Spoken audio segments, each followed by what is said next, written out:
It is far easier to be scorned in public than to endure the quiet torment of one's own heart.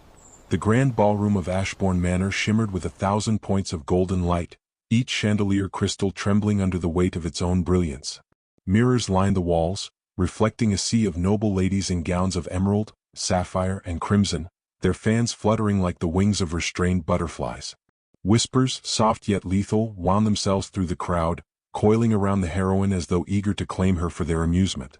She stood near the edge of the room, hands folded delicately over the skirts of her pale gown, the fabric modest yet immaculate, yet she could feel the collective gaze of society pressing against her chest like a heavy, invisible hand. Her presence had been noted from the first, and it was impossible to ignore the muttered criticisms. A touch too low at the neckline, a step too hesitant, a smile that betrayed uncertainty, all catalogued and judged by the ladies whose laughter was brittle as glass. Each glance she met seemed to carry a sting of expectation or derision. She knew her lineage was modest, her family connections unremarkable, and in this gilded world, that rendered her nearly invisible, yet every whisper marked her, each slight burning in her veins. Across the ballroom, the Duke observed her. A figure of commanding presence, his height and posture impeccable, his eyes dark and fathomless beneath the shadow of his hat. His gaze did not flit from one triviality to another as the rest of the assembly did. It lingered, unwavering, as though the very air between them trembled in acknowledgment of something unspoken. She felt it, an inexplicable pull that both frightened and entranced her. The stirrings of her heart were dangerous in their intensity, and yet she could not look away. A carriage of gossip rolled through the room. A misstep she had made earlier, a remark misheard, a story twisted into scandal. The whispers sharpened. She felt herself shrinking under the weight of it, wishing the floor would open and swallow her whole. And yet, in that same moment, she caught sight of the Duke's faint, almost imperceptible nod of recognition, an assurance that amid the mockery someone had seen her truth. But even that spark of hope was laced with peril. Desire here was a combustible thing. Her pulse quickened as she navigated the room, each step measured, each gesture carefully rehearsed to avoid further scrutiny. A cluster of ladies paused near the marble fountain, their laughter ringing like small bells, and she heard her name, spat out with cruel amusement. She froze, feeling every drop of warmth drain from her face. The sensation of being exposed, utterly, left her chest tight, her mind a tangle of shame and longing. She wished to disappear, to flee from the elegance that had become a cage. Then a subtle shift in the Duke's posture caught her eye. He began to move toward her, deliberate and unhurried, cutting through the crowded room with an ease that suggested command, certainty, and a kind of quiet menace that made the heart both race and ache. Each step he took was a wordless challenge, a statement that he would not ignore her, that the currents of society's cruelty meant nothing against the weight of his will. A candle guttered nearby, sending a flitting shadow across her face, and she realized with a sudden, dizzying clarity that she was already caught, torn between fear and a desire she did not yet understand. The world outside might judge, whisper, condemn, yet here, in the eye of the storm, someone saw her without pretense, without malice. That truth was more terrifying than any public humiliation, for it demanded something from her she was not yet certain she could give, the surrender of her guarded heart. Overwhelmed, she stepped back, almost colliding with a marble column. Her skirts swirled around her ankles as she turned, the murmurs of the ballroom following like a tide she could not stem. She fled through the nearest doorway, her breath shallow, ears ringing with the echoes of laughter and the Duke's quiet, unwavering attention. In that instant, the choice became painfully clear. To yield to her own feelings would invite ruin, to flee would preserve her dignity, but leave a hollow ache that would not be silenced. Outside, the evening air was crisp, carrying the faint scent of rain and earth. She pressed her gloved hands to her chest, seeking a steadiness she could not summon. And somewhere, across the glittering expanse of the manor, the Duke's eyes followed, dark and certain, promising, without words, that this was only the beginning, that he would not let her vanish so easily. Her flight had concluded the dance of the evening, but the story, their story, had only just begun. Even in the most delicate of silks, a heart can bleed in silence. Days passed, and the heroine found the echoes of the ballroom still clinging to her, each whispered ridicule and pointed glance replaying in her mind. Yet amidst the sting of society's judgment, she began to notice subtle, impossible gestures, tokens left in places no one could have known she would see. A single white camellia, laid upon the windowsill of her morning room, its petals untouched by wind or passerby, as though delivered by hands that knew both her schedule and her secrets. A folded note, slipped beneath the lace of her writing desk, inked in a script both precise and intimate. I trust the day finds you well, though my eyes yearn to see otherwise. Her pulse quickened at the evidence of attention, yet a quiet dread accompanied it. To receive such tokens was to acknowledge a connection the world would deem inappropriate, to invite scrutiny where discretion was paramount. And yet, she could not help but trace the elegant curves of the writing, the faint scent of sandalwood that clung to the camellia, imagining the man who dared to bridge propriety and desire with such courage. Society, however, was unrelenting. The whispered scandal that had accompanied her since the ballroom found new life in her absence. A rival, jealous and sharp-tongued, insinuated impropriety where none existed, twisting innocent letters into supposed proofs of secret liaisons.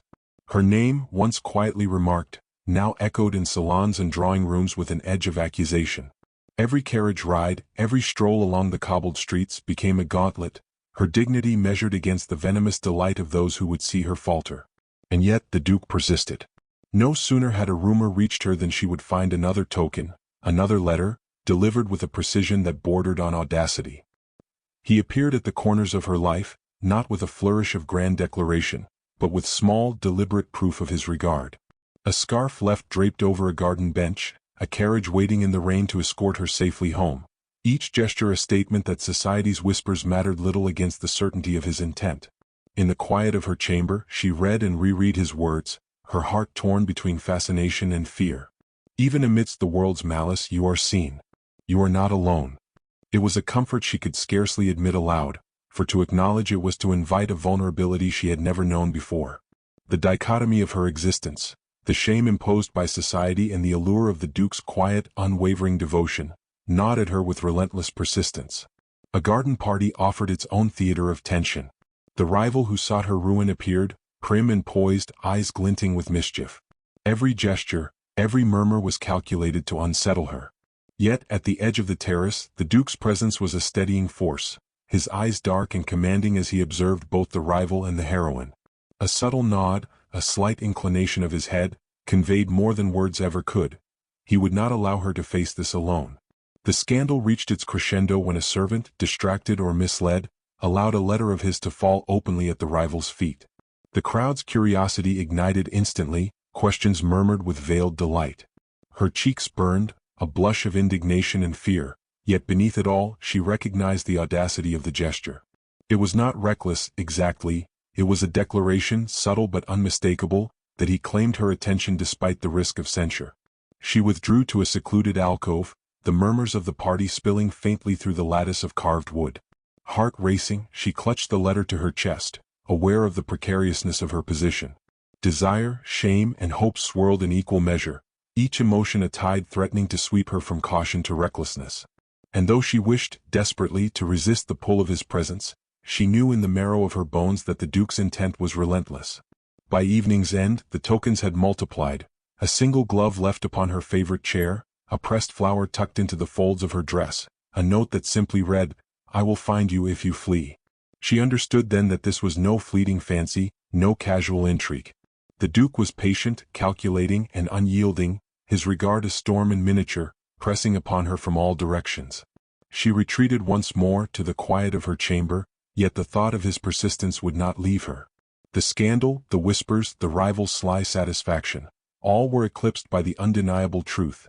Someone saw her beyond the surface, beyond the rumors, beyond the fragile decorum of society. And that truth, though it thrilled and terrified her, promised a path she could neither ignore nor entirely embrace. The night deepened, stars scattered across the indigo sky, and the heroine pressed her hands to the cool glass of her window, listening for the faint sound of carriage wheels or the shuffle of a footfall that might herald his arrival. She knew, with a certainty both exhilarating and frightening, that the world she had known had shifted.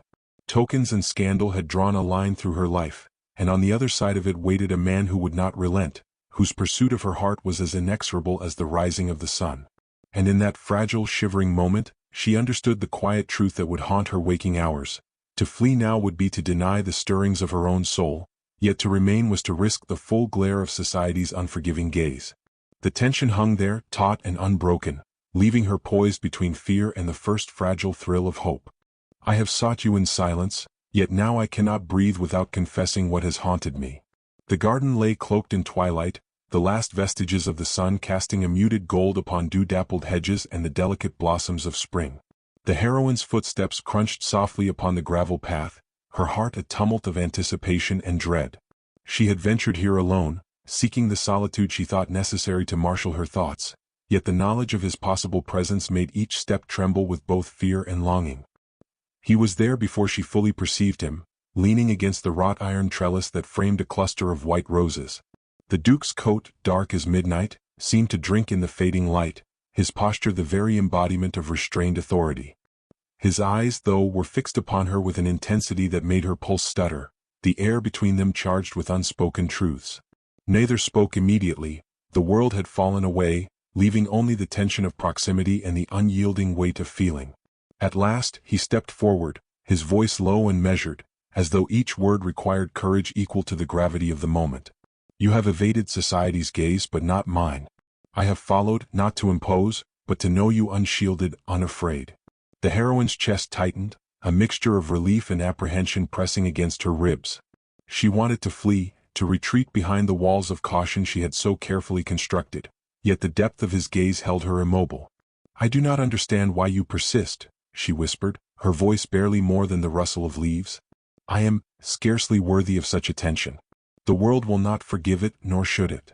Each word trembled with the vulnerability she had long concealed, the fragile edge of pride that made her recoil even as desire stirred. He moved closer, close enough that she could see the faint line of concern etched around his eyes, the small, deliberate crease of his lips that spoke of restraint. Worthy is not measured by society, but by the truth one holds within. And the truth I hold is that I cannot endure another day without confessing it to you. His hand, gloved yet commanding, lifted as if to brush away an imagined obstruction, but he let it hover, a gesture both tentative and deliberate, testing the limits of her courage. The heroine's breath caught. Desire and fear warred within her, each vying for dominion. And if the truth of your heart invites scandal, she asked, a fragile shield over the tremor of longing. If I were to return the sentiment, I would expose both of us to ruin. His lips curved in a faint, almost imperceptible smile, one that conveyed both understanding and defiance. Then let the world whisper. Let them speculate. I would rather face 1,000 glares than live without the knowledge that you are not beyond my reach. His words struck her with the force of inevitability. They were not promises lightly made, but declarations forged in the fire of certainty and need. She turned away, her fingers clenching the folds of her skirts, hiding the flush creeping across her cheeks. The garden seemed impossibly still, as if the very air had conspired to grant them this suspended moment. She heard her own pulse, loud and insistent, competing with the quiet rustle of leaves and the distant call of a nightingale. I am afraid, she admitted, voice trembling like a candle flame. Afraid of what it would mean to surrender, and yet. He took the briefest of steps closer, closing the distance without breaking the delicate tension. And yet what? His question was both gentle and relentless, a mirror to her own unspoken longing. And yet, I feel that to deny it would be to deny myself entirely, she confessed, voice barely above a whisper. The words hung between them, fragile as spun glass, and in that admission, the air seemed to shiver with possibility. For a long moment, neither moved, neither spoke. Then, slowly, he extended a single gloved hand, not in claim, but in invitation. Then do not flee, not tonight. Let us speak in truth, however fleeting the world may deem it. Her gaze met his, wide and uncertain, yet something in her chest shifted. The barrier of fear, the armor of propriety, faltered against the quiet, unyielding force of his devotion. She took a tentative step forward, then another, until the space between them was but a breath. The garden seemed to exhale with her, petals trembling as if mirroring the fragile hope now stirring within her. In this secluded twilight, scandal was distant, and society's gaze could not reach them.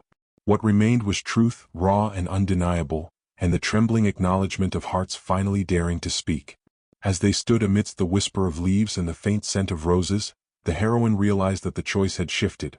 She could no longer deny the pull of her own heart, nor the persistence of a man who would not be denied. The turning point had come, and with it, a revelation that would steer both their fates toward a precipice of longing, courage, and the dangerous, irresistible promise of love. I have weathered storms for the chance to hear you say my name aloud without fear. The ballroom of Ashbourne Manor had never seemed smaller, nor more suffocating. Candles flickered along gilded walls, casting shadows that danced with the murmur of guests whose eyes followed every gesture, every whispered glance. The heroine stood near the grand staircase, her gown a pale cascade of silk that trembled in rhythm with her heartbeat. Society's judgment pressed upon her like a tangible weight. Every murmur, every sideways glance was a reminder that love in her position was a dangerous indulgence. And yet, across the room, the Duke moved with an inevitability that made the crowd seem immaterial. His gaze sought her not in curiosity, but with an unwavering resolve that unsettled and enthralled her simultaneously. He approached, deliberate, each step measured, his coat brushing softly against the polished floor, as if the very air parted for him. The chatter of the assembly dulled to a hum, leaving only the electricity of anticipation between them. He stopped at the foot of the staircase, the distance deliberate yet charged. "I have come through wind and storm, through scorn and doubt, to stand before you now," he declared, voice rich with authority and vulnerability intertwined. "If the world scorns what we share, let it. I will not relinquish the truth that has claimed me, nor the heart that belongs to you." The heroine's breath caught. She had feared this moment, feared the audacity of his claim, feared the exposure it demanded. Yet, beneath the fear lay a raw, undeniable longing. "And if I falter?" she asked, the whisper of her voice barely audible over the quieted murmurs of the ballroom. "If I cannot match the courage you show?" His lips curved in a faint, steady smile. "Then I will wait, though time itself may turn gray, for courage is not found in the absence of fear, but in the act of confronting it." His words struck her with the force of inevitability. There was no room for hesitation, no cloak of polite restraint left to hide behind. The rival who had nurtured scandal appeared near the gallery, eyes narrowing in surprise and thinly veiled malice. A ripple of expectation ran through the assembled guests, anticipating some public rupture. The heroine felt the old tremor of fear, but she steadied herself against the pull of her own resolve. She had fled once, yes, but no longer would she allow society's whispers to dictate the truth of her heart. With a deliberate step, she descended the staircase, each movement a declaration of agency, each fold of silk a testament to her willingness to face both judgment and desire. The Duke extended his hand, gloved and unwavering, and for the first time she allowed herself to grasp it. The simple act, hand in hand, was electric, a silent rebellion against every restriction, every expectation imposed upon them. "I will not hide," she said, voice clear and steady, though her chest quivered with emotion. "I will not flee. If the world condemns us, so be it. But my heart, it is yours." Gasps and whispers spread through the crowd, yet neither moved, neither faltered. The Duke's gaze softened, shadowed by a depth of emotion she had not dared to imagine. "Then speak no more of doubt," he replied, low and intimate, "for in your courage I see the world anew, and in your hand I find the only place I belong." A distant murmur of approval, or perhaps astonishment, rose, yet it mattered little. In that charged space, amid gilded walls and the silent tremor of candles, only their presence existed. The scandal, the whispers, the jealous eyes, all dissolved beneath the undeniable certainty of shared truth and mutual devotion. The heroine's lips quivered in a faint smile, the first unguarded expression she had allowed herself in months. Her hand, warm and firm in his, carried the weight of every fear she had conquered, every moment of longing endured, and every tentative step toward the impossible promise of love. "Then let them speak," she whispered, leaning slightly closer, "for nothing they say can undo what has been given freely, what has been claimed by the heart alone." The Duke inclined his head, eyes dark and steady, shadowed by storms endured and triumphs won. "And nothing will undo it," he replied. "You are not mine to possess, but mine to honor, mine to stand beside, through every scorn and every sunrise." In that instant, the ballroom seemed to exhale, the air quivering with a sudden lightness. Guests whispered, some in awe, others in thinly veiled disapproval, yet the heroine and the Duke existed in a bubble of resolute certainty. The declaration had been made, the resolution embraced. Desire and courage had collided in a spectacular, irrevocable union, and though the world might continue its judgment, nothing could diminish the truth they had claimed together. And as the candles flickered, casting long shadows across the marble floor, the Duke lowered his voice to a near whisper, felt only by her. "Come what may, I will not let you go." Her heart, once fragile and uncertain, now beat with a fierce, undeniable rhythm.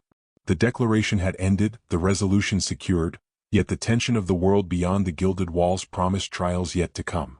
And she, hand in hand with a man unshakable in his devotion, was ready to meet them, undaunted, unyielding, and finally free. If the world turns against us, I will still stand beside you, unshaken, unyielding, for love is not to be surrendered. Rain lashed against the cobblestones of Ashbourne's main thoroughfare, each drop striking with the urgency of a drumbeat, yet the heroine's steps were unhesitating. Cloaked against the storm, she moved with purpose, driven by the gnawing certainty that to flee now was to deny the truth she had only just embraced. The Duke was somewhere ahead, somewhere waiting, his presence a promise as relentless and inexorable as the tempest itself. Carriages rattled past, umbrellas flared and snapped in the wind, and the gas lamps flickered against the shadows of the night. Every sound seemed amplified, the clatter of hooves, the rustle of skirts, the murmur of startled passers-by who caught sight of the solitary figure braving the storm. Her pulse was a drumbeat in her ears, fear and exhilaration interwoven, for she knew that the culmination of all their trials, the societal whispers, the scandal, the stolen tokens, the quiet confessions, was now at hand. He appeared, emerging from the shadow of a narrow alley, coat damp, hair clinging to his forehead, eyes blazing with an intensity that pierced the night and her very soul. "I told you I would find you," he said, voice low, carrying both relief and the weight of unspoken nights endured. "No storm, no judgment, no threat of scandal could keep me from reaching you." Her lips parted, but words failed her. All the rehearsed caution, all the fear of exposure, dissolved beneath the undeniable force of his conviction. She stepped closer, the rain soaking the edges of her skirts, yet her heart felt buoyant, untethered from every constraint that had bound her for months. "Why do you not let me go?" she whispered, trembling. "I am too much for the world, perhaps even for you." He seized her hands, gloved and firm, holding her gaze as if anchoring her soul. "Too much? You are everything. Every fear, every moment of doubt, every whispered slight means nothing in the face of what we share. I will not relinquish you, not to the world, not to your own hesitation, not to the storms themselves." A clap of thunder rolled overhead, shaking the eaves of nearby houses, yet between them, a calmness bloomed, fierce and defiant. She saw in his eyes the reflection of her own longing, mirrored and magnified, and she realized that courage was not the absence of fear, but the choice to act in spite of it. "Then I choose you," she said, voice steady despite the tremor of emotion beneath. "I will not run. I will not hide. Here now, amidst the rain, I am yours, not in possession but in trust and in heart." The Duke's expression softened, shadows of storms past giving way to a rare vulnerability. He leaned closer so that the sound of his breath mingled with the patter of rain and murmured, "And I am yours, utterly, without question or hesitation. Together, we defy everything that would dare to stand between us." For a long moment they stood thus, hands clasped, rain pouring around them, the world reduced to the intimacy of their shared defiance. The tension that had built over whispered rumors, clandestine tokens, and private confessions dissolved in a single potent acknowledgement. Love had claimed them, fearless and absolute. Then, as if in affirmation, the storm broke, sunlight glimmering briefly through the retreating clouds, painting the wet cobblestones in molten gold. It was a fleeting moment, but in it lay clarity. They were unshaken, unyielding, bound not by the dictates of society but by a courage that came from truth. A carriage rolled past, indifferent to the tableau, and for the first time, the heroine allowed herself a laugh, light, trembling, yet entirely free. "No more running," she said, pressing her hand to his chest, feeling the steady thrum of his heart beneath the soaked fabric of his coat. "No more," he echoed, capturing her hand in his, lifting it to his lips in a gesture of reverent devotion. The storm, the whispers, the rivalries, they all seemed distant now, shadows against the brilliant intensity of this singular, unbreakable bond. And so they stood, two hearts resolute amid the fading tempest, defying judgment, scandal, and fear. The world might speak, might scoff, might attempt to separate them, yet they had discovered the immutable truth. Courage, trust, and love were forces no storm could extinguish. As the rain slackened and the first stars of evening pierced the clouds, the Duke whispered, low enough for only her to hear, "Come what may, I will not let you go." Her eyes met his, and in that glance, all hesitation, all shame, all fear dissolved. She knew at last that love had triumphed, not through conquest or possession, but through persistence, patience, and the unyielding courage to claim a heart in full. The night held them, drenched yet radiant, a final climax not of spectacle but of enduring, unspoken promise. And in that quiet, soaked street of Ashbourne, two souls had found a refuge no storm could reach, a bond unbroken, and a beginning that would weather every challenge to come.